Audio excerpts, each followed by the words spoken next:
नमस्कार दोस्तों, बहुत बहुत स्वागत है आप सभी का रोशन सा स्टडी पॉइंट पे। और उम्मीद करता हूं कि आप सभी बहुत अच्छे होंगे और आप लोग अपनी स्टडी का, अपनी फैमिली का और अपने फिटनेस का बहुत ही अच्छे से ध्यान भी रखे होंगे। तो बच्चों, आज की इस वीडियो में हम क्या समझने वाले हैं? आज की इस वीडियो में हम समझने वाले हैं 11th क्लास हिस्ट्री का चैप्टर नंबर 1 है, जिसका नाम है लेखन कला और शहरी जीवन। आप सभी को मालूम होगा कि इस चैप्टर के ऊपर आप लोगों को मैं पार्ट 1 की वीडियो पहले ही अपलोड कर चुका हूं। आप लोगों ने अगर पार्ट 1 की वीडियो को नहीं देखा है, जरूर देखिए। लगभग 50% हमने चैप्टर कंप्लीट कर लिया है पार्ट 1 में। एनिमेटेड वीडियो भी अपलोड है इसी चैनल पे, तो एनिमेटेड वीडियो भी देख सकते हैं आप सभी, है ना जी। तो देखिए, अगर जो हम बात करें पिछली वीडियो की पार्ट 1 की, तो हमने लेखन कला का प्रयोग, है ना जी, यहां तक हमने समझ लिया था। लेखन प्रणाली के बारे में, साक्षरता दर, लेखन का प्रयोग, ये वाला टॉपिक है। यहां से हम शुरू करने वाले हैं आज की इस वीडियो में, ठीक है जी। देखिए, एनसीईआरटी बुक में हूबहू ऐसा ही टॉपिक आपको देखने को मिल जाएगा, लेखन का प्रयोग। किस तरीके से लेखन कला का विकास हुआ, लेखन कला का प्रयोग शुरू हुआ, उसके बारे में इस टॉपिक में एक स्टोरी बता रखा है। एक स्टोरी मतलब मैं आपको सुनाऊंगा और उसी की स्टोरी की मदद से आप इस टॉपिक को समझ जाएंगे। बिल्कुल एनसीईआरटी में जो स्टोरी दे रखा है वही स्टोरी आपको मैं सुनाने वाला हूं। ध्यान से सुनिए और चीजों को समझिए, ठीक है जी। तो देखिए, इस टॉपिक में ना उरुक का एक राजा है। नोटपैड पे चलते हैं हम सभी। देखो, मेसोपोटामिया का एक बहुत ही फेमस नगर है जिसको हम बोलते हैं उरुक, ठीक है जी। एक सेकेंड, इसको थोड़ा डार्क कर देते हैं हम। अब लिखेंगे तो अब ज्यादा मजा आएगा जी। उरुक, ठीक है। मेसोपोटामिया का बहुत ही फेमस नगर है उरुक। उरुक का एक राजा है जिसका नाम है एनमरकर,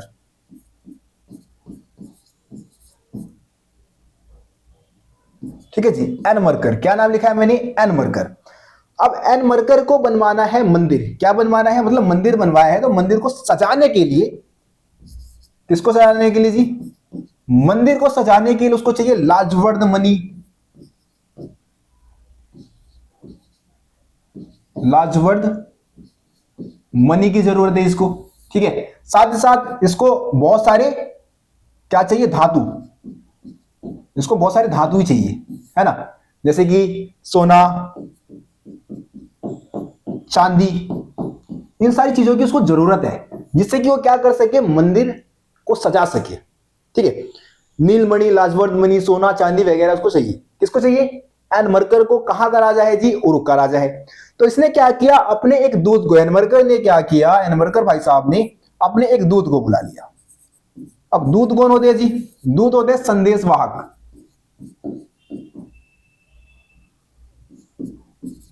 ठीक है। संदेशवाहक को हम क्या बोलते हैं जी? दूत बोलते हैं। संदेशवाहक यानी कि जो राजाओं महाराजाओं का पुराने समय में संदेश एक जगह से दूसरे जगह पे लेके जाते थे, उनको हम क्या बोलते थे? दूत बोलते थे, ठीक है जी। तो इसने क्या किया? एनमरकर ने अपने दूत को बुलाया और बोला कि भैया, मेरे को ये सारी चीजें चाहिए, ठीक है, आप लेके आओ। आपको जाना है कहां? दूत को कहां जाना था जी? दूत को जाना था अरट्टा। अरट्टा, क्या लिखा है मैंने? अरट्टा, ठीक है। दूत को कहां जाना था?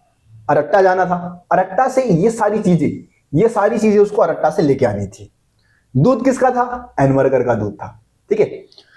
तो होता क्या है कि जो दूत है वो बहुत सारे पहाड़ी इलाकों को पार करता है, बहुत सारी नदियों को पार करता है ना, कई दिनों तक यात्रा करता है और कहां पहुंच जाता है जी? कहां पहुंच जाता है? अरट्टा पहुंच जाता है। तो अरट्टा पहुंचने के बाद अरट्टा के मुखिया से ये सारी चीजें उसको मांगना था। मतलब अरट्टा का जो राजा था, जो शासक था, उससे लाजवर्द मणि, बहुत सारी जो धातुएं हैं, सोना चांदी वगैरह, उसको मांग के लेके आना था। लेकिन क्योंकि भाई दूत ने बहुत लंबे समय तक यात्रा किया, बहुत सारे पहाड़ों को पार करके, नदियों को पार करते हुए वहां पे पहुंचा था, दिमाग से सब निकल गया उसके, ठीक है। स्टोरी भाई ध्यान से सुनो और आखिर में बताऊंगा भी कि भाई इस स्टोरी को क्यों डाला गया है आपके बुक में, एनसीईआरटी बुक में डालने का क्या पर्पस था, ये भी आप समझेंगे। तो भैया, अरट्टा पहुंचते ही दूत सब भूल गया और घोलमेल कर दिया। जो चीजें मंगाया था वो बोल ही नहीं पाया। तो वहां के राजा ने, अरट्टा के राजा ने क्या किया? दूत को वापस भगा दिया। अब दूध दोबारा आया भाई एनमरकर के पास। एनमरकर ने क्या किया, फिर से सारी चीजें दोबारा बताया कि भाई ये लेके आना है, याद करके रख और जा लेके आ। फिर दूध गया, फिर भाई इतने लंबी यात्रा है कि इसने, और फिर वहां अरट्टा पहुंचा और फिर भूल गया, सब कुछ घोल मिल कर दिया। वापिस आया, एनमरकर को आ गया गुस्सा। अब एनमरकर ने क्या किया, एक पट्टिका बनाई, चिकनी मिट्टी की पट्टिका बनाई और उस पट्टिका पे किलाकार लिपि के माध्यम से कुछ लिख दिया, मतलब कि चिन्ह बना दिए कुछ, ठीक है, जो जो उसको चाहिए था वो सारी चीजें उसने लिख दी और फिर दूध को दे दिया। दूध फिर से अरट्टा गया और अरट्टा के मुखिया को दिखाया कि भैया देखो ये पट्टिका पे मेरे राजा ने सब कुछ लिख दिया है, अब बता दो, मतलब सारा कुछ मेरे को दे दो, ठीक है। तो अरट्टा का जो शासक था उसने देखा पट्टिका को, देखने के बाद जो जो चीजें उसको चाहिए, मतलब दूध को चाहिए था, वो सारी चीजें उसको दे देता है। तो इस स्टोरी से हमें क्या समझ में आता है, इस स्टोरी से हमें ये समझ में आता है कि जो राजा था उसी ने सबसे पहले लेखन कला का विकास करवाया होगा। व्यापार व्यवस्था, व्यापार की जो व्यवस्थाएं हैं उसकी शुरुआत भी सबसे पहले राजा ने ही किया होगा, कहने का मतलब ये है। और एक और चीज हम इस स्टोरी से समझ सकते हैं कि सबसे पहले लेखन कला का विकास तभी हुआ होगा जब हमें चीजों को लिख के, स्थायी रूप से चीजों को लिख के रखने की जरूरत पड़ी होगी, तब जाके ही हमें लेखन कला की जरूरत हुई होगी। उम्मीद करता हूं इस स्टोरी को समझ चुके होंगे। उरुक के राजा एनमरकर के बारे में आप लोग जान चुके होंगे, है ना, अरट्टा की कहानी आप लोग जान चुके होंगे। चलिए जी, फिर से आ जाते हैं हम अपनी पीडीएफ में। तो ये हमारा पीडीएफ ओपन होता हुआ, भाई इसका स्क्रीनशॉट ले सकते हो, है ना। पूरी कहानी जैसे मैंने बताया है हूबहू आपको यहाँ पे देखने को मिल जाएगा, तो भैया आप लोग यहाँ से कर लेना, ठीक है। हूबहू ऐसा स्टोरी दे रखा है। चलिए जी, अब हम अपने अगले टॉपिक पे आ जाते हैं। एनसीईआरटी में जैसे कि आप अगला टॉपिक देखेंगे, तो अगला टॉपिक है दक्षिणी मेसोपोटामिया। एक सेकेंड, पेन आजा भाई। हाँ जी, तो जैसा कि आप अगर यहाँ पे देखेंगे एनसीईआरटी बुक में जो आपका टॉपिक दे रखा है दक्षिणी मेसोपोटामिया का शहरीकरण, मंदिर और राजा। देखिए जी, इस टॉपिक में हम बात करने वाले हैं कि दक्षिणी मेसोपोटामिया में सबसे पहले शहरीकरण का विकास हुआ था, तो कितने प्रकार के शहर वहां पे विकसित हुए थे, वहां के मंदिरों की क्या विशेषता थी, है ना, राजा किस तरीके से लोग बन जाते थे, राजाओं की क्या भूमिका होती थी, उसके बारे में पूरे टॉपिक में समझा रखा है। एनसीईआरटी बुक में बहुत लंबा टॉपिक दे रखा है, लेकिन यहाँ पे भाई हमने, क्योंकि की पॉइंट्स के आधार पे आपको चीजें समझा रहे हैं, तो की पॉइंट्स को हमने यहाँ पे ऐड कर रखा है, मेन मेन चीजों को हमने ऐड कर रखा है, लेकिन सारी चीजें एक एक से, मतलब जितनी भी चीजें आपके एनसीईआरटी बुक में दे रखी है सारी चीजें आपको यहाँ पे समझाई जा रही है ना। तो देखिए होता क्या है कि लगभग आज से 5000 ईसा पूर्व पहले, कितने साल पहले, मतलब समय काल क्या दे रखे 5000 ईसा पूर्व पहले, और अभी 2024 चल रहा है, तो एक और आपके लिए डेट रहेगा भाई, अभी 2024 ईस्वी है और ये 5000 ईसा पूर्व पहले की बात हो रही है, तो आपको बताना है कि आज से कितने साल पहले की बात हो रही है ना।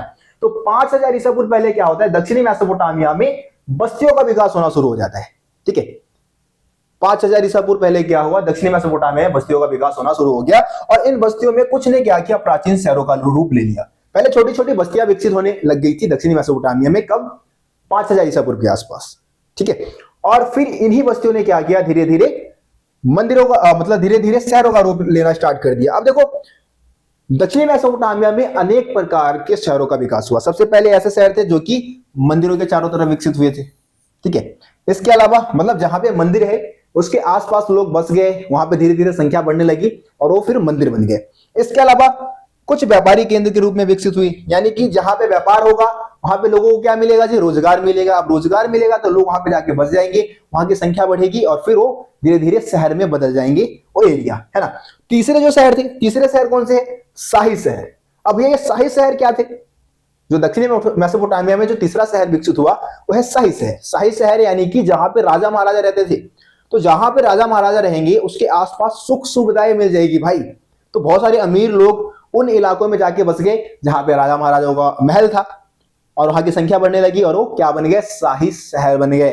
तो इस तरीके से दक्षिणी मेसोपोटामिया में कितने प्रकार के शहरों का विकास हुआ, 3 प्रकार के। सबसे पहले मंदिरों के आसपास, है ना, दूसरा, पहला मंदिरों के आसपास, दूसरा व्यापारिक केंद्र के आसपास, और तीसरा शाही नगर के रूप में। और ये सारे विकास हम देखते हैं तो लगभग 5000 ईसा पूर्व के बाद ही देखने को मिलता है, ठीक है। अब यहाँ पे आप लोग इसका स्क्रीनशॉट ले सकते हो जी, स्क्रीनशॉट ले सकते हो, और आप ये भी बताओ कि ये 5000 ईसा पूर्व है और अभी 2024 ईस्वी चल रहा है, आज से कितने साल पहले की बात हो रही है, आप सभी कमेंट में बताओगे भाई, ठीक है। ईसा पूर्व और ईस्वी में आप सभी को अंतर जरूर मालूम होना चाहिए। चलिए जी आगे आ जाते हैं बच्चों। देखो अब मंदिरों की बात करेंगे भाई।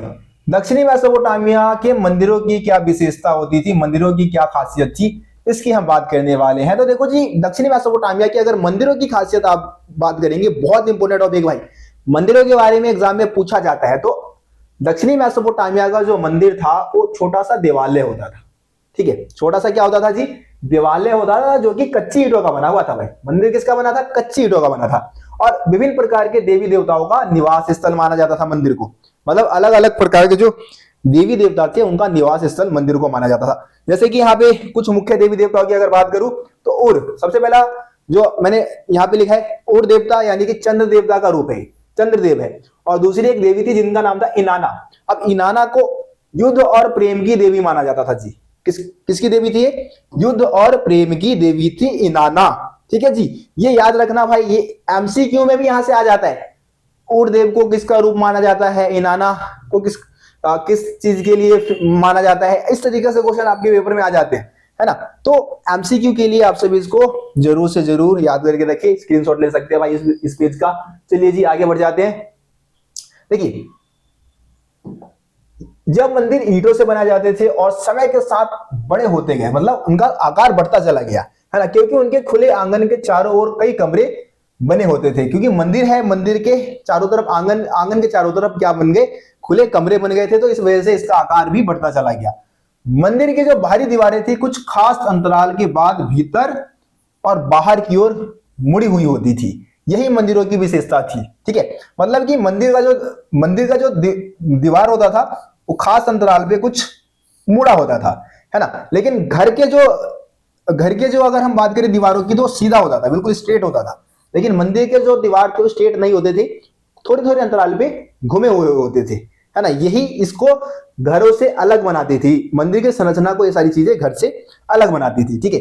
देवता जो थे, देवी देवता पूजा का मुख्य केंद्र बिंदु थे, है ना। लोग देवी देवताओं को अनेक प्रकार की चीजें अर्पण करते थे। लोग देवी देवताओं को अनेक प्रकार की चीजें चढ़ाते थे, जैसे कि दही है, अन्न है, मछली है ना, ठीक है। इन सभी चीजों को देवी देवताओं को चढ़ाया जाता था भेंट के तौर पे, ठीक है जी। अब देखो एक और देवता है आराध्य देव। आराध्य देव की बात करूं तो भाई इनको खेती और मत्स्य का स्वामी माना जाता था, है ना। स्थानीय लोग इनको खेती और मत्स्य और पशुधन, ठीक है, पशुधन का स्वामी मानते थे। तो आराध्य देव के बारे में भी याद रखो भाई, किसके लिए इनको पूजा जाता था, खेती में समृद्धि लाने के लिए, मत्स्य क्षेत्र में समृद्धि लाने के लिए, और पशुधन का स्वामी भी इनको माना जाता था। तो उम्मीद करता हूं कि यहाँ पे जो भी मैंने मंदिरों के बारे में जो बातें बताई है आप लोग समझ चुके होंगे, है ना। और आप लोग इसको लिखे भी भाई, अपने साथ नोटबुक रखिए और चीजों को राइट डाउन करते हुए चले। बाकी स्क्रीनशॉट भी ले सकते हैं आप चाहे तो इस पेज का। चलिए जी आगे बढ़ते हैं। देखो मंदिरों के आसपास ना बहुत सारे, देखो मंदिर सिर्फ पूजा का ही केंद्र नहीं था, बल्कि मंदिर में और भी बहुत सारे काम होते थे, ठीक है। जैसे कि बहुत सारी चीजों का वितरण करना होता था, है ना। हल जोते हुए जो खेत, हल जोतने वाले पशुओं, रोटी, जौ की शराब, मछली आदि के आवंटन और वितरण के लिए लिखित अभिलेखों के पालक के रूप में मंदिर धीरे धीरे अपनी क्रियाकलाप बढ़ा लिए। मतलब कि जो भी लिखित रूप में, रिटर्न में जो भी चीजें मौजूद होती थी उसको कहीं ना कहीं मंदिर में ही सुरक्षित रखा जाता था। इसके अलावा मंदिरों में सभागार होते थे, लोग वहां पे बैठते थे, विचार विमर्श करते थे।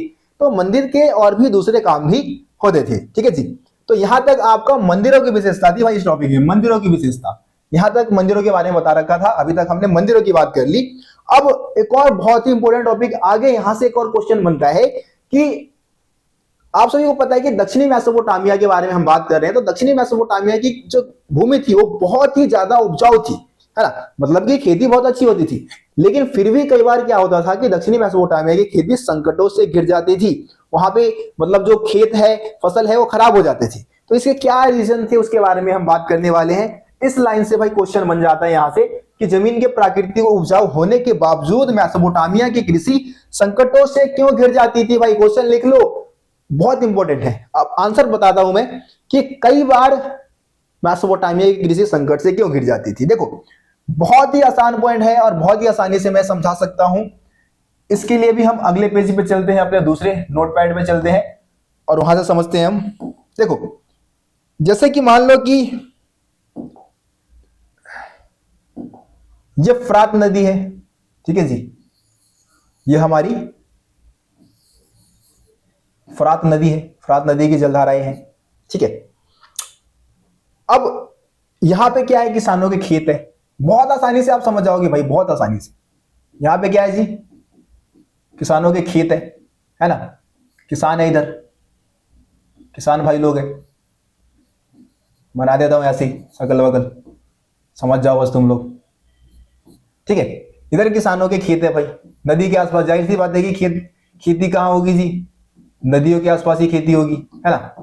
तो अब देखो समस्या क्या होती थी, संकट से क्यों गिर जाती थी मेसोपोटामिया की कृषि। तो कई बार क्या होता था कि जो फरात नदी की जो जलधारा है ना, फरात नदी की जलधारा, इसमें बहुत ज्यादा पानी आ जाता था। अब ज्यादा पानी आ जाने की वजह से क्या होगा, फसल डूब जाएंगे, है ना, बाढ़ आ जाता था, सारे फसल डूब जाते थे, ठीक। कई बार क्या होता था कि ये जो फरात नदी की जो जलधाराएं हैं वो अपना रास्ता बदल लेती थी भाई। जैसे कि मान लो कि ये सीधा, इसका रास्ता सीधा है, लेकिन ये क्या कर रही है भाई, सीधा रास्ता ना लेके अपना रास्ता बदल ले रही है, ठीक है, अपने जलधाराओं का रास्ता बदल ले रही है, जिसकी वजह से बहुत जो नीचे नदी के जो नीचे क्षेत्र में जो खेती होती थी, जो किसान होती थी, उनको पानी नहीं मिल पाता था, ठीक है। आ रही बात समझ में, आ रही बात समझ में जी। देखिए इसके अलावा कई बार क्या होता था कि नदी के ऊपर वाले जो लोग थे, ये जो लोग हैं नदी के ऊपर वाले, वो क्या करते थे, बहुत ज्यादा पानी यूज में ला लेते थे, ठीक है। जो फरात नदी है हमारा और दजला, है ना, इन नदियों की जलधाराओं से बहुत ज्यादा पानी यूज में ले लेते थे ऊपर वाले लोग, जिस वजह से नीचे वाले लोगों को पानी नहीं मिल पाता था भाई। जैसे कि आप यमुना रिवर की बात कर लो, यमुना नदी की बात कर लो, है ना, हरियाणा से बह के दिल्ली में आती है, लेकिन हरियाणा वाले इतना ज्यादा पानी यूज कर लेते हैं कि दिल्ली वालों को नहीं मिल पाता। तो इस वजह से कई बार पानी को लेके विवाद हो जाता है हरियाणा और दिल्ली के बीच में, ठीक है जी। तो ऐसा ही वहां पे भी होता था, ऊपर वाले बहुत ज्यादा पानी यूज ला लेते थे, नीचे वालों को पानी नहीं मिलता था। अब कई बार ऊपर वाले क्या करते थे भाई, ऊपर वाले नदियों के रास्ते में गाद जमा देते थे भैया। अब गाद जमा देंगे तो क्या होगा जी, मतलब साफ सफाई नहीं करते थे भाई नदी की, सारा गंदगी एक जगह पे इकट्ठा हो जाता था। अब एक जगह पे इकट्ठा हो जाएगा, पानी का बहाव भाई यहीं पे रुक जाएगा, पानी इधर ही रुक जाएगा, नीचे पानी नहीं जाएगा। अब नीचे पानी नहीं जाएगा तो नीचे वाले को फिर से पानी नहीं मिलेगा, तो इससे भी समस्या उत्पन्न हो जाएगी, समझ रहे हो। तो इस तरीके से आप सारे पॉइंट बता सकते हो कि दक्षिणी मेसोपोटामिया की कृषि संकटों से क्यों घिर जाती थी। उम्मीद करता हूं आप लोग समझ चुके होंगे, आसानी से आप सभी को समझ में आ गया होगा। 4 पॉइंट थे। कभी कभी फरात और दजला नदी अपने साथ बहुत ज्यादा पानी ले आती थी, जिससे कि सारे फसल डूब जाते थे, किसानों के खेत डूब जाते थे। कभी कभी अपनी जलधारा बदल लेती थी ये नदियां, जिससे कि नीचे वाले लोगों को पानी नहीं मिल पाता था। कभी कभी ऊपर वाले लोग बहुत ज्यादा पानी यूज में ला लेते थे, इससे भी नीचे वाले लोगों को पानी नहीं मिल पाता था। और कभी कभी ये लोग क्या करते थे, गाद, ऊपर वाले लोग गाद जमा देते थे, नदियों की रास्तों की सफाई नहीं करते थे, जिससे कि गाद जम जाता था और पानी का बहाव ऊपर ही रुक जाता था, ठीक है। और इस वजह से मेसोपोटामिया में पानी को लेके कई बार संघर्ष होते थे, लड़ाई वगैरह होती रहती थी, ठीक है जी। तो उम्मीद करता हूं कि आप इसको आसानी से समझ गए होंगे। चलिए जी आगे बढ़ते हैं अब अगले टॉपिक की तरफ।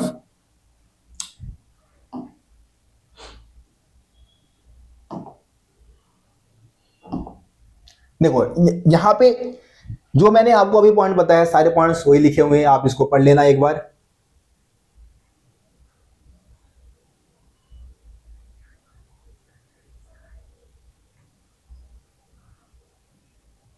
ठीक है, इसमें भी थोड़ा बहुत मंदिरों के बारे में बता रखा है, जो कि हमने कर लिया है, तो इसको करने की जरूरत नहीं है ना। यहाँ पे उरुक नगर के बारे में थोड़ा सा बता रखा है, उरुक नगर के बारे में हम लोग जान लेते हैं अगले पेज से। देखिए उरुक नगर के बारे में क्या क्या बता रखा है। देखो उरुक सबसे पुराने मंदिर नगरों में से एक था, है ना। मतलब उरुक नगर में बहुत ही सुंदर और पुराने मंदिर बने हुए थे, जिसे सशक्त वीरों और उससे हताहत हुए शत्रुओं के चित्र मिलते हैं, ठीक है। वहां पे मतलब मेसोपोटामिया के जो वीर थे, उन्होंने शत्रुओं को किस तरीके से मारा था, उसके चित्र उरुक नगर के मंदिरों में देखने को मिल जाते हैं। सावधानी पूर्वक किए गए पुरातत्व सर्वेक्षण से पता चलता है कि लगभग 3000 ईसा पूर्व के आसपास उरुक नगर 250 हेक्टेयर भूमि में इसका विस्तार हो रखा था। मतलब 250 हेक्टेयर में फैला हुआ था। कब तक भाई, 3000 ईसा पूर्व के आसपास तक। इसके कारण दर्जनों छोटे बड़े गांव उजड़ गए और बड़ी संख्या में आबादी का विस्थापन हुआ। मतलब उर नगर को बसाने के लिए क्या हुआ भाई, बहुत सारे जो लोग थे उनका विस्थापन भी हुआ, है ना, लोगों का घर बार उजड़ गया। ठीक है, उर नगर को, सिर्फ उर नगर के डेवलपमेंट के लिए, इसको बसाने के लिए। देखिए जी आगे क्या है कि उर नगर की रक्षा के लिए उनके चारों ओर काफी पहले एक सुदृढ़ प्राचीर बना दी गई थी। प्राचीर मतलब कि किला बना दिया गया था, चारों तरफ से किलेबंदी कर दी गई थी उड़नगर की, ताकि उड़नगर क्या रह सके, उड़नगर कह रहा हूं उरुक नगर, माफी चाहूंगा, उड़नगर में कह रहा हूं उरुक नगर। देखो उर और उरुक, एक है उड़नगर, उड़नगर अलग है, ठीक है, एक है उरुक, उरुक अलग है। और एक और अभी आगे हम बात करेंगे मारी नगर के बारे में। ठीक है, ये बहुत ही फेमस नगर थे, उरुक और मारी, ये मेसोपोटामिया के सबसे फेमस नगरों में से एक थे। ठीक है जी, चलिए आगे बढ़ते हैं। हाँ, उरुक नगर लगभग 4200 ईसा पूर्व से 400 ईस्वी तक अपने अस्तित्व में बना रहा। देखो इतने लंबे समय तक जो उरुक नगर है, फिर से उर बोल दिया था मैंने, माफी चाहूंगा, उरुक नगर जो है वो लगभग 4200 से लेके 400, 4200 ईसा पूर्व से लेके 400 ईस्वी तक अपने अस्तित्व में बना रहा। और उस दौरान लगभग 2800 ईसा पूर्व के आसपास यह बढ़कर 400 हेक्टेयर में फैल गया। देखो जी 2800 ईसा पूर्व तक आते आते इसका और विस्तार हुआ, पहले 250 हेक्टेयर में था, अब 400 हेक्टेयर में फैल गया, है ना। युद्ध बंदियों और स्थानीय लोगों को अपने अनिवार्य रूप से मंदिरों का प्रत्यक्ष रूप से शासन का काम करना पड़ता था। यह काम करना अनिवार्य था। जो युद्ध बंदी होते थे, इस पॉइंट में क्या बता रखा है कि जो युद्ध के दौरान जिनको बंदी बनाया जाता था उनको राजा का हर काम करना होता था, क्योंकि भाई युद्ध में बंदी बन के आए तो राजा के अनुसार ही उनको काम करना पड़ेगा, उनकी मनमानी मतलब मनमाने तरीके से उनसे काम लिया जाएगा। ठीक है, देखो आगे क्या है, सैकड़ों ऐसी सूचियां मिली है जिनसे काम करने वाले लोगों के नाम के आगे उन्हें दिए जाने वाले अनाज, कपड़े और तेल इत्यादि की मात्रा लिखी गई थी। ऐसे मतलब सूचनाएं मिली है, ऐसी पट्टिकाएं मिली है जिसमें ये सारी सूचनाएं लिखी हुई मिली है। वैसे कोई ज्यादा इंपॉर्टेंट पॉइंट नहीं है, हटाओ, काम का नहीं है। चलो आगे आ जाओ। अनुमान के हिसाब से इन मंदिरों में से एक मंदिरों को बनाने के लिए लगभग 1500 आदमियों ने 5 साल तक हर दिन 10 घंटे काम किए थे। देखो भाई मंदिर बनाने में कितना टाइम लगता था। मंदिर को बनाने में, जो उरुक नगर में एक मंदिर था, उस मंदिर को बनाने के लिए 1500 आदमियों ने 5 साल तक हर दिन 10 घंटे काम किया था, जब जाके उस मंदिर को तैयार किया गया। ठीक है, देखो 3000 ईसा पूर्व के आसपास उरुक में खूब तकनीकी प्रगति हुई थी, बहुत ज्यादा उन्नति प्रगति देखने को मिलता है 3000 ईसा पूर्व के आसपास। अनेक प्रकार के शिल्पों के लिए कांसे के औजारों का प्रयोग होने लगा था। जो कांसा है, कांसा क्या होता है जी, कांसा क्या होता है, तो एक धातु है। ठीक है, इसका प्रयोग किस लिए होने लग गया था, इसका प्रयोग औजार वगैरह बनाने के लिए होने लग गया था। ठीक है, चलिए आगे बढ़ते हैं। यहां पे भी वही सामान वगैरह बनाने के बारे में बता रखा है। ठीक है जी, मंदिरों के लिए जो अलग अलग आकार की जो चीजें बनाई जाती थी उसी के बारे में बता रखा है। कोई खास इंपोर्टेंट नहीं है, स्क्रीनशॉट ले लो और इसको पढ़ लेना। 4 लाइनें हैं, इसको आप लोग पढ़ लो, समझाने लायक इसमें कुछ है नहीं और मेरे को मजा भी नहीं आएगा इसको समझाने में। ठीक है जी, तो आप लोग इसको पढ़ लेना।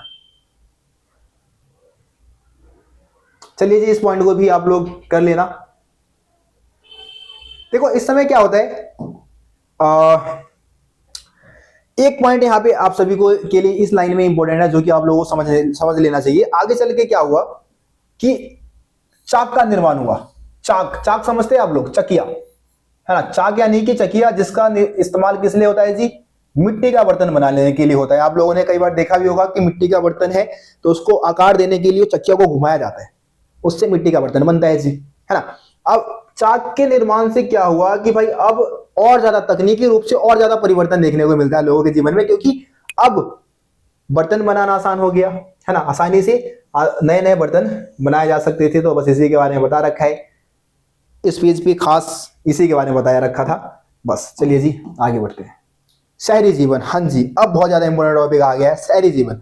अब हम इसमें बात करने वाले हैं मेसोपोटामिया के शहरी जीवन की क्या विशेषताएं थी, शहरी जीवन की क्या खासियत थी, किस तरीके से वहां पे लोग रहते थे, किस प्रकार के लोग रहते थे, उसके बारे में हम इस टॉपिक में समझने वाले हैं। तो देखिए मेसोपोटामिया के अगर आप शहरी जीवन की बात करेंगे तो यहाँ पे आपको सबसे पहले जो धन दौलत का ज्यादातर हिस्सा था वो समाज के छोटे वर्ग में केंद्रित था।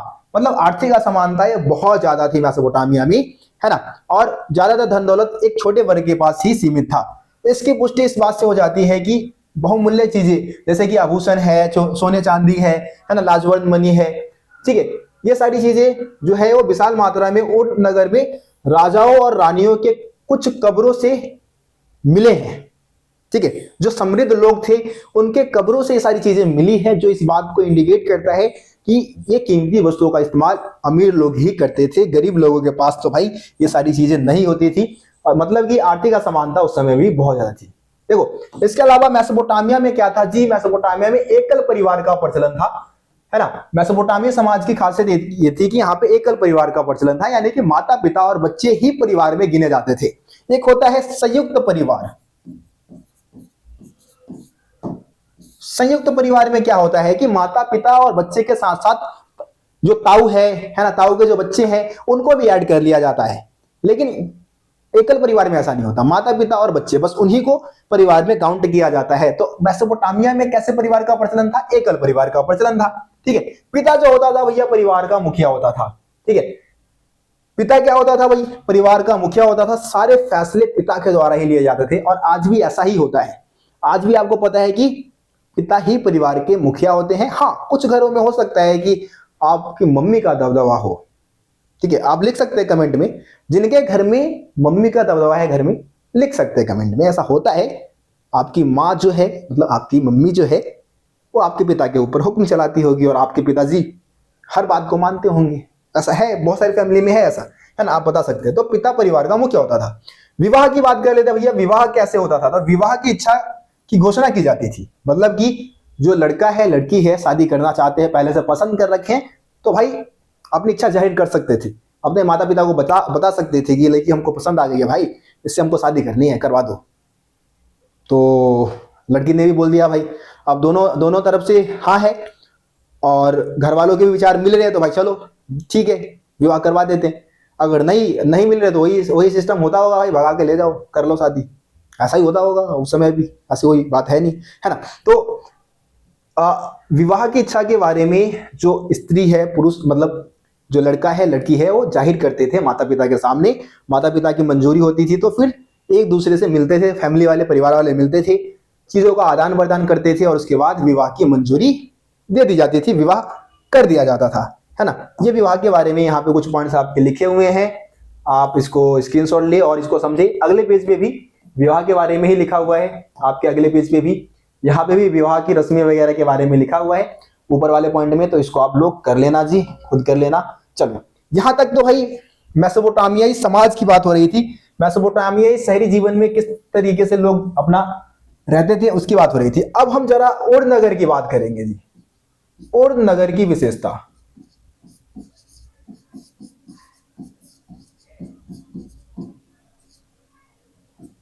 उर नगर की क्या विशेषताएं थी भैया जी? ठीक है, इसकी हम बात करेंगे। तो देखो मैंने आपको बोला कि इससे पहले अभी हम उरुक नगर की बात कर रहे थे। उरुक और उर ये अलग अलग नगर है। ठीक है, तो उर नगर में जो खनन कार्य होता है, मतलब कि वहां पे जो खुदाई होती है, घरों की जो खुदाई जो की जाती है 1930 के दशक में खुदाई होती है। ठीक है, उर नगर में 1930 के दशक में खुदाई का काम शुरू होता है ना। और जब खुदाई का काम होता है, क्योंकि इतिहास के बारे में जानकारी प्राप्त करने का सबसे मुख्य स्रोत क्या है हमारे पास? खनन करना। खनन करके जमीन के नीचे से जो अवशेषें निकलती है उससे हम इतिहास के बारे में जान पाते हैं, है ना। तो इसलिए वहां पे खनन करना शुरू करते हैं। तो पता लगता है कि भाई उर नगर की जो गलियां थी वो बहुत ही टेढ़ी मेढ़ी थी, बहुत ही टेढ़ी मेढ़ी और बहुत पतली थी। मतलब ऐसी गलियां थी कि जो पहिएदार वाहन थे वो नगरों में नहीं आ सकते थे, है ना। इस वजह से क्या होता था कि लोगों को अपना सामान अगर नगरों में लाना है, अपने घर तक लाना है, तो ऊंट का इस्तेमाल करते थे, गधे का इस्तेमाल करते थे, या फिर किसी और दूसरे जानवर के माध्यम से, या फिर अपने कंधे का इस्तेमाल करते थे। इसलिए भाई मसल्स बनाओ ताकि सामान वामान उठाना पड़े तो उठा सको, समझ रहे हो। हाँ, तो टेढ़ी मेढ़ी गलियां थी, बहुत पतली थी, जिससे कि पहिएदार वाहन नगरों तक नहीं जा सकते थे। अनाज के बोरे और ईंधन के जो भी चीजें हैं उसको गधे पे लाद के नगर के अंदर लोग लेके जाते थे। चलिए जी आगे बढ़ते हैं। ये हो गया। देखो उन नगर में नगर नियोजन पद्धति का भाई अभाव था। नगरों को ना, उन नगर में जो नगर है उसको नियोजित ढंग से नहीं बसाया गया था। नालियों का आता पता नहीं है, गलियों का आता पता नहीं है, लोग तो साफ सफाई को बिल्कुल पसंद नहीं करते थे। घर का पूरा कूड़ा करकट भाई गली में ही फेंक देते थे। ठीक है, देखो क्या लिखा है, गलियों के किनारे जल निकासी के लिए नालियां नहीं थी, है ना। जल निकासी की नालियां और मिट्टी की नालियां और नगर के घरों के भीतर आंगन में बनाए गए थे। गलियों में कोई नालियां थी नहीं, सारा आंगन की तरफ बना रखा था इन्होंने, है ना। जिससे यह समझा जा सकता है कि घरों की छतों का ढलान जो था वो पीछे की तरफ होता था, है ना। मतलब कि जो भी नाली वगैरह बना था वो आंगन में बना था। तो इस वजह से क्या था कि जो छत है, छत का ढलान किसकी तरफ होता था, आंगन की तरफ, है ना। जिससे क्या है, सारा पानी जो है आंगन में जाके गिरे और आंगन में नाली के माध्यम से पानी सारा कहां चला जाता था जी, हौज में आ जाता था। हौज क्या होता है जी, हौज, तो हौज एक ऐसा गड्ढा होता है जिसमें सारा मल मूत्र गंदगी सारी चीजें इसमें चली जाती है। ठीक है जी, समझ रहे हो। तो इस तरीके से पानी का प्रबंध वहां पे किया गया था। इसी के बारे में इसमें लिखा हुआ है, ले लो जी स्क्रीनशॉट ले लो भाई, स्क्रीनशॉट ले लो। आगे बढ़ जाते हैं, चलो। देखो, लोग अपने घर का सारा कूड़ा कचरा जो भी है वो गली में डाल देते थे, जिस वजह से क्या होता था भाई, ये लोगों के पैरों के नीचे आता था, है ना। इससे क्या होता था कि भाई हर साल क्या होगा, अब सारा कूड़ा करकट भाई गली में फेंक दोगे, गली की ऊंचाई क्या हो जाएगी जी, बढ़ जाएगी। अब गली की ऊंचाई बढ़ जाएगी, घर आपका नीचे चला जाएगा, तो कुछ समय बाद आपके घर की भी ऊंचाई बढ़ानी होगी। तो इसमें भाई बहुत मेहनत करना पड़ेगा लोगों को। तो इसलिए लोगों को समझदार होना चाहिए था, बेवकूफ थे, और नगर के लोग थोड़े बेवकूफ थे। देखो, कमरे के अंदर, अबे कहां चला गया, हाँ देखो, कमरे के अंदर रोशनी जो थी, रोशनी कहां से आ गई, रोशनी तो इधर है, हाँ चलो कोई, देखो कमरे के अंदर रोशनी कहां से आती थी भाई, खिड़कियों से नहीं आती थी, खिड़कियों से रोशनी नहीं आती थी। कहां से आती थी, उन दरवाजों से आती थी जो आंगन में खुलता था। मतलब कि मेन गेट भाई गली की तरफ नहीं बनवा रहे हैं, मेन गेट कहां बनवा रहे हैं, आंगन की तरफ बनवा रहे हैं। मेन गेट घर का जो होता था वो कहां बनवा रहे हैं जी, आंगन की तरफ बनवा रहे हैं। क्यों बनवा रहे हैं, ऐसा क्या था, तो घर की गोपनीयता बनाने के लिए। मतलब गोपनीयता मतलब कि घर की जो सीक्रेट बातें घर में रहे, मियाँ बीवी के बीच में जो लड़ाई हो जाए, लड़ाई समझ रहे हो, वो घर में ही रहे, किसी को बाहर पता ना चल जाए कि भाई आज हो गई है, समझ रहे हो। तो इसलिए गेट गली की तरफ नहीं बनवाते थे, आंगन की तरफ बनवाते थे, पीछे की तरफ। ठीक है, ताकि घर की गोपनीयता बनी रहे। ठीक है, इसी के बारे में लिखा है भाई, पूरे लाइन में पढ़ लेना भाई इसको आसानी से। चलो, तो घरों के बारे में भाई और नगर के लोगों में कई प्रकार की अंधविश्वास प्रचलित थे, अंधविश्वासी थे भाई, अंधविश्वास को मानते थे, और ये सारी चीजें हमारे को पट्टिकाओं से पता चलता है। अब कौन कौन से अंधविश्वास थे, जैसे कि भाई घर की दहलीज समझते हो ना, घर की दहलीज अगर ज्यादा ऊपर उठी होगी तो धन दौलत का बरसात हो जाएगा कि धन दौलत बरसेंगे भाई, ज्यादा ऊपर उठी होगी तो, है ना। सामने का दरवाजा अगर किसी दूसरे के घर की ओर नहीं खुलेगा तो सौभाग्य होगा। मतलब सामने का जो गेट है, जो मेन गेट है, वो किसी दूसरे के घर के सामने नहीं खुलेगा भाई, सौभाग्य है, पैसे ही पैसे, पैसे ही पैसे। देखो, लेकिन अगर घर का जो लकड़ी का दरवाजा है, है ना, वो मुख्य दरवाजा बाहर की ओर खुले तो पत्नी अपने पति के लिए यंत्रणा का कारण बनती है। मतलब कि जो लकड़ी का जो मेन दरवाजा है वो अंदर की तरफ ना खुल के बाहर की तरफ खुले, बाहर की तरफ, अंदर की तरफ ना खुल के बाहर की तरफ खुले, तो इससे क्या होगा भाई, पति के ऊपर विपदा आ जाएगी, पत्नी जो है मारेगी डंडों से, ऐसे कुछ यहाँ पे ऐसे कुछ लिखा है भाई, यंत्रणा का कारण बनेगी। मतलब वही बहुत दुख कष्ट देगी, डायन बन जाएगी भाई पति के लिए, समझ रहे हो, बस इसको समझ जाओ। आगे देखते हैं। और नगर वासियों के लिए कब्रिस्तान था भाई, कब्रिस्तान, जहां पे लोगों को दफन कर देते थे। लेकिन यार उर नगर वालों को भाई ना अपने घर के नीचे लोगों को दफनाने में बड़ा मजा आता था। ठीक है, ज्यादातर जब घरों की खुदाई हुई ना तो घर के नीचे से कब्र मिले, अस्थियां मिली, जो इस बात को दर्शाता है कि उर नगर के लोग अपने मरे हुए लोगों को अपने घर के नीचे ही दफन कर देते थे, ताकि ऐसा लगे कि वो हमारे साथ ही हैं, मरे नहीं हैं, हमारे साथ ही हैं, हमारे पास ही है, ऐसा समझ रहे हो। तो इस तरीके से आप उर नगर की विशेषता समझ चुके होंगे। उम्मीद करता हूं आपको किसी टॉपिक में कोई दिक्कत नहीं होगा। चलिए जी आगे बढ़ते हैं। अगला टॉपिक क्या है, पशुचारक क्षेत्र में एक व्यापारिक नगर। अब पूरा टॉपिक हमारा मारी नगर के आसपास घेरेगा। पहले हमने किसके बारे में समझा जी, उरुक के बारे में। अभी हमने फिर उड़नगर के बारे में बात किया, अब मारी नगर के बारे में बात करेंगे। ये 3 नगर ही फेमस थे भाई, बेबीलोन भी एक नगर था, लेकिन ये 3 नगर ज्यादा फेमस थे भैया। तो अब हम मारी नगर के बारे में बात करेंगे। देखो जी, मारी नगर जो है ना, मारी नगर जो है वो शाही राजधानी के रूप में फला फूला कब? 2000 ईसा पूर्व के आसपास। 2000 ईसा पूर्व के आसपास शाही राजधानी के रूप में फला फूला था। मारी नगर दक्षिणी के फरात नदी के उर्वरता पर स्थित था। फरात नदी के किनारे स्थित था भाई। कौन सी नदी के किनारे स्थित था? फरात नदी के किनारे। अब देखो जी, यहां से ये तो मारी नगर के बारे में भी इतना बता दिया है। आगे हम मारी नगर के बारे में अगले पेज पे, अगले 2 पेज बाद हम और डिटेल में बात करने वाले हैं। लेकिन बीच में एक और बहुत ही इंपॉर्टेंट क्वेश्चन बनता है, जो कि खानाबदोश पशुचारकों के बारे में है।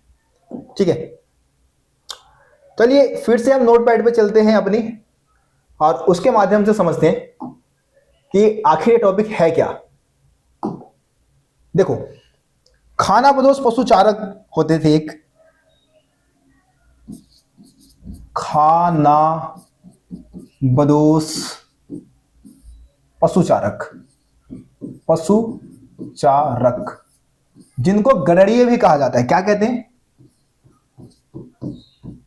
गड़रिये। ठीक है जी, गड़रिये। तो ये खानाबदोश पशुचारक कौन होते हैं? जो अपने पशुओं के चारे की तलाश में एक जगह से दूसरी जगह पे घूमते रहते हैं, तो उनको हम क्या बोलते हैं?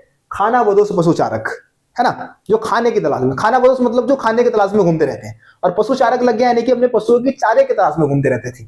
अब यहां पे 2 चीजें समझना है आपको। देखो जी, पहले तो ये शहरी जीवन के लिए, शहरी जीवन के लिए लाभदायक थे।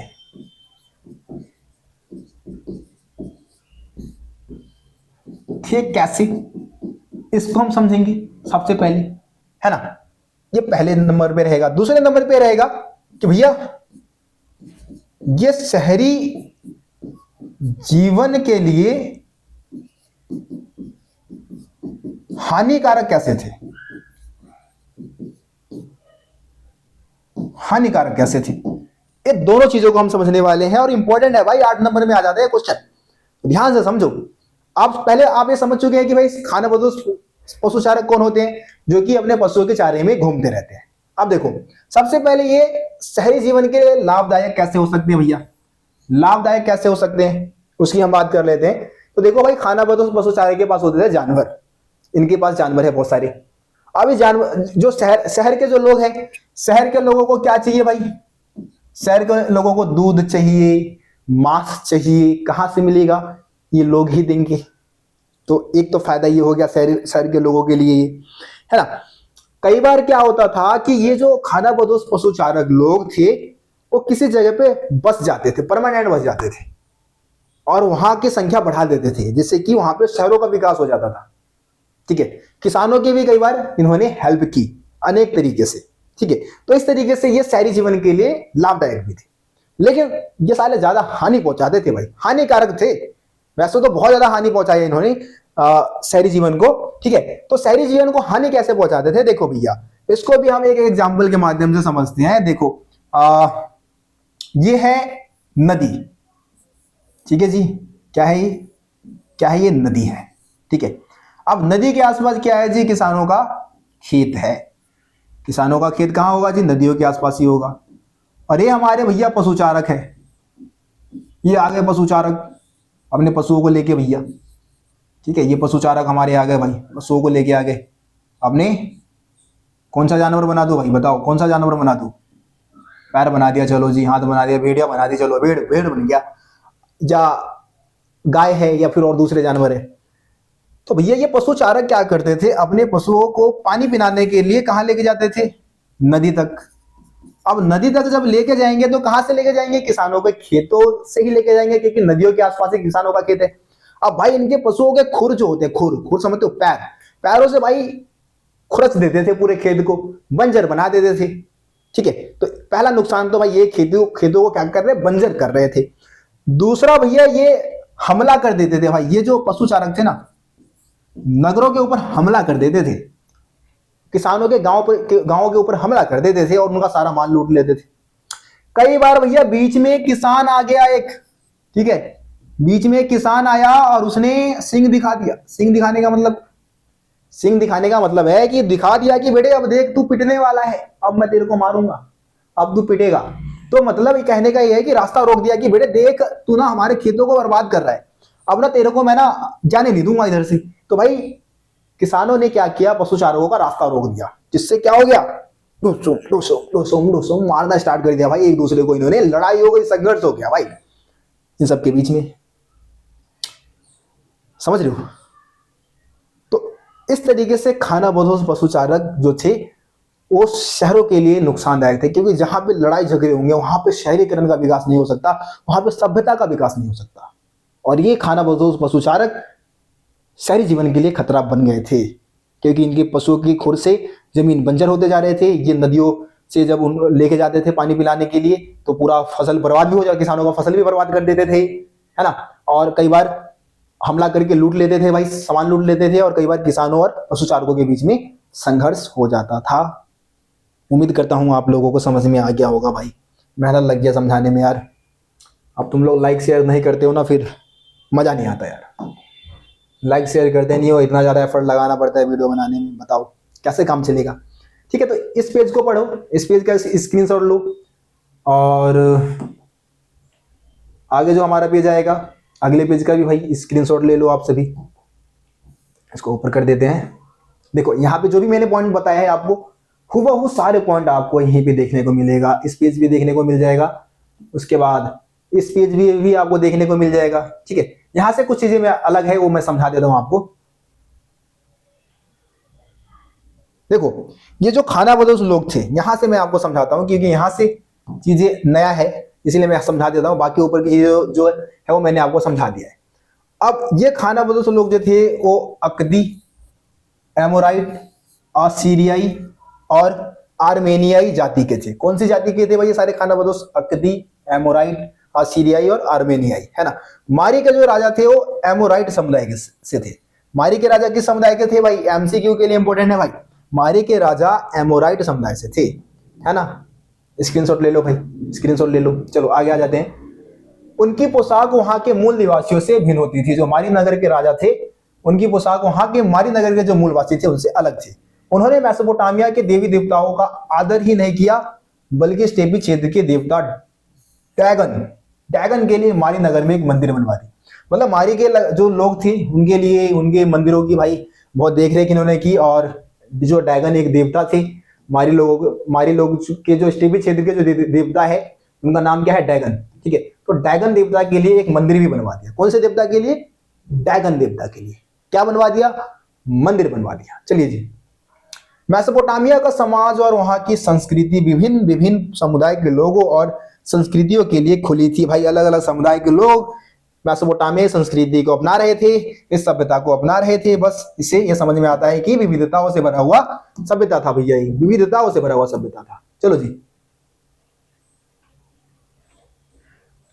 हाँ अब आता है आगे की बात कर लेते हैं। अब क्या बात करने वाले हैं? मारी नगर के बारे में बात करने वाले हैं कि मारी नगर इतना समृद्ध नगर था भाई, ये बहुत ज्यादा समृद्ध नगर था।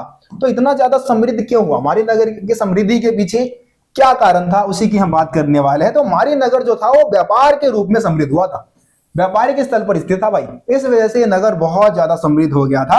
और आपको पता है कि फरात नदी के किनारे स्थित था, है ना। मारी नगर फरात नदी के किनारे स्थित था भैया। जहां से होकर क्या था? मारी नगर से होगी लकड़ी, तांबा, रागा, तेल, मदिरा और अन्य प्रकार की जो भी चीजें होती थी, है ना, वो नाव के जरिए फरात नदी के रास्ते कहां जाती थी? दक्षिणी क्षेत्र जैसे कि तुर्की, सीरिया, लेबनान और दूसरे इलाकों में भेजा जाता था। मारी नगर के माध्यम से ही इन सारी चीजों को भेजने का काम किया जाता था। समझ में आ रही है जी? समझ में आ रही है। चलिए आगे बढ़ते हैं। तो मारी नगर जो था वो व्यापार के रूप में समृद्ध हुए नगरों का सबसे बढ़िया एग्जाम्पल माना जाता है, और जो एक विशेष किस्म नौकाओं में आता था। मतलब जो नौका वगैरह थी उसके माध्यम से चीजें यहाँ पे आती थी। महत्वपूर्ण बात यह थी कि कुछ पट्टिकाओं में साइप्रस के द्वीप अलासिया से आने वाले तांबे का उल्लेख मिलता है। देखो भैया, तांबा कहां से आता था? यहाँ पे तांबा कहां से आता था? अलासिया से आता था। देखो कहां पे? साइप्रस में एक द्वीप है जिसका नाम है अलासिया। ठीक है जी, यहां से तांबा मंगाते थे, है ना। यह द्वीप उन दिनों तांबे तथा टीन के व्यापार के लिए मशहूर था। तांबे और टीन इन दोनों के व्यापार के लिए जो अलासिया था, ये जो द्वीप था वो बहुत ही फेमस हुआ करता था। ठीक है,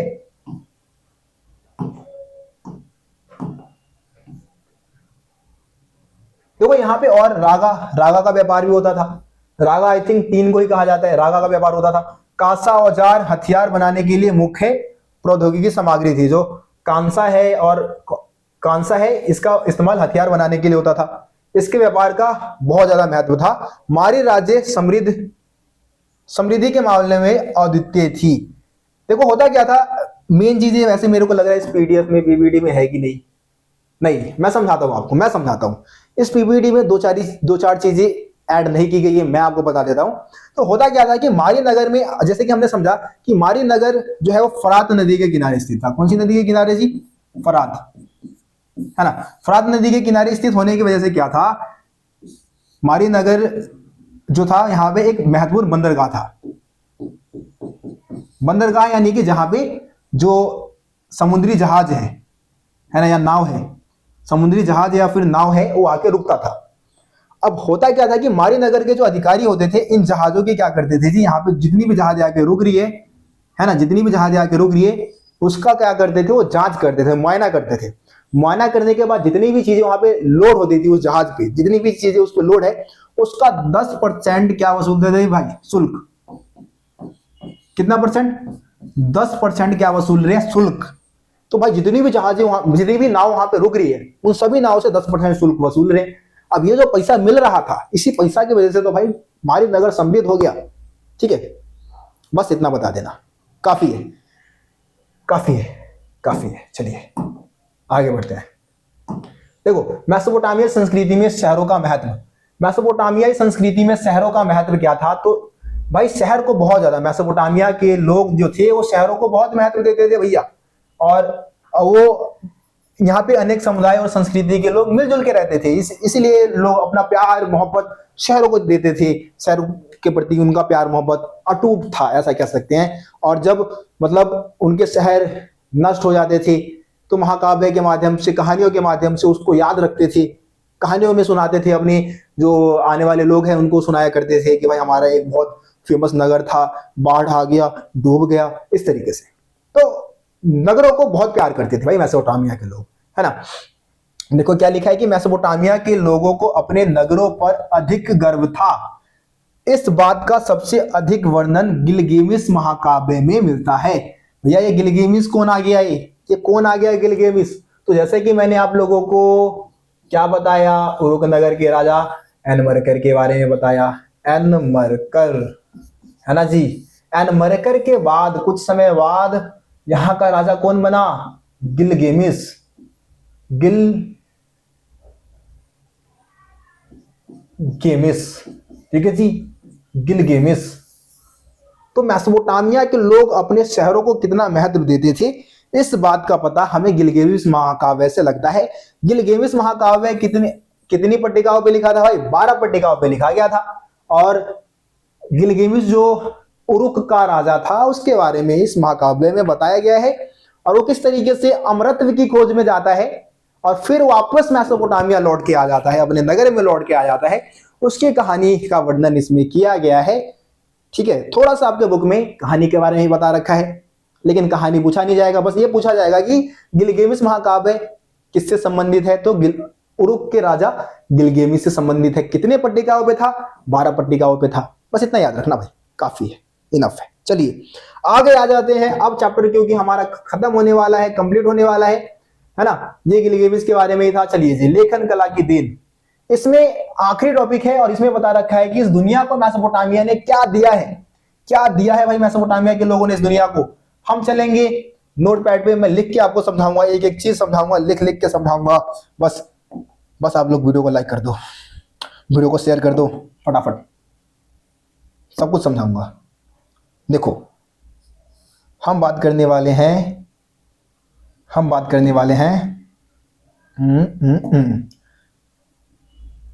करने वाले हैं?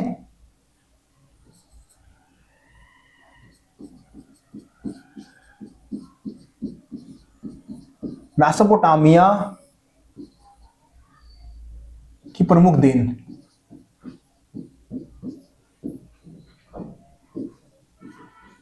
ठीक है जी, मेसोपोटामिया की प्रमुख देन क्या है, मतलब इस विश्व को मेसोपोटामिया ने ऐसा क्या दे दिया कि भाई विश्व इतिहास में इनको जगह मिल गई। हम लोग इनके बारे में पढ़ रहे हैं पागलों की तरह, सिलेबस में जगह मिल गया, 8 नंबर का क्वेश्चन आ जाता है, बच्चे पागल, भाई 8 नंबर के लिए पढ़ना पड़ेगा पूरे चैप्टर को, इतने लंबे चैप्टर को। तो भैया कुछ तो ऐसा किया होगा यहाँ के लोगों ने जिसकी वजह से आप लोग इनके बारे में पढ़ रहे हो। हाँ भाई, बहुत कुछ किया है, बहुत कुछ दिया है। सबसे पहले क्या दिया? लेखन कला। ये मार्कर सही चल नहीं रहा यार, मजा नहीं आ रहा लिखने में,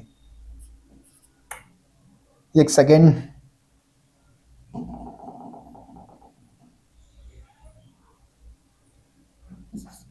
लेखन कला है ना।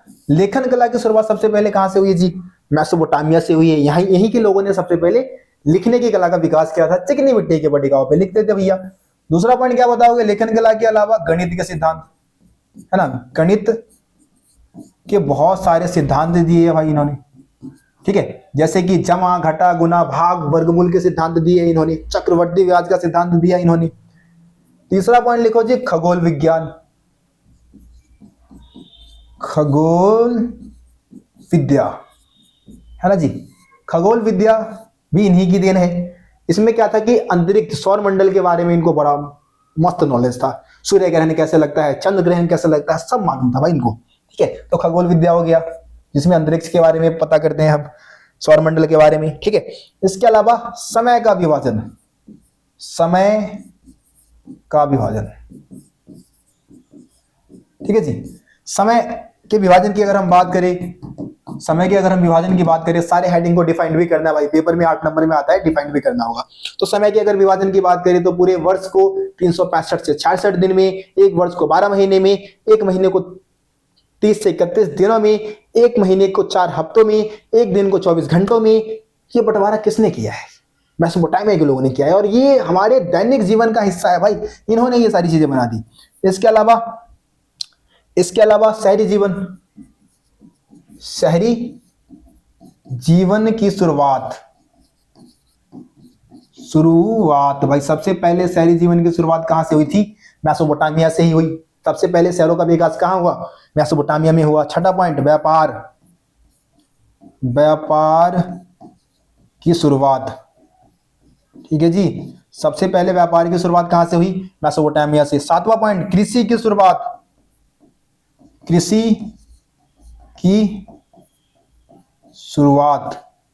ठीक है, सबसे पहले कृषि की शुरुआत कहां से हुई? मेसोपोटामिया से। लास्ट पॉइंट आठवां, साहित्य।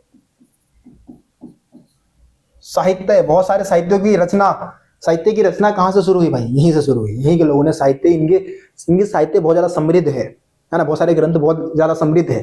तो इस तरीके से 8 पॉइंट हो गया। लेखन कला की शुरुआत हुई, गणित के सिद्धांत दिए, खगोल विज्ञान के सिद्धांत दिए, समय का विभाजन किया, शहरी जीवन की शुरुआत हुई, व्यापार की शुरुआत, कृषि की शुरुआत, और समृद्ध साहित्य की वजह से मेसोपोटामिया बहुत फेमस हुआ पूरे वर्ल्ड में, है ना। ये इनकी प्रमुख देन है। ठीक है जी, तो इस तरीके से हमारा आज का ये जो चैप्टर है वो कंप्लीट होता है। उम्मीद करता हूं आप लोगों को जो भी चीजें मैंने समझाया समझ में आ गया होगा।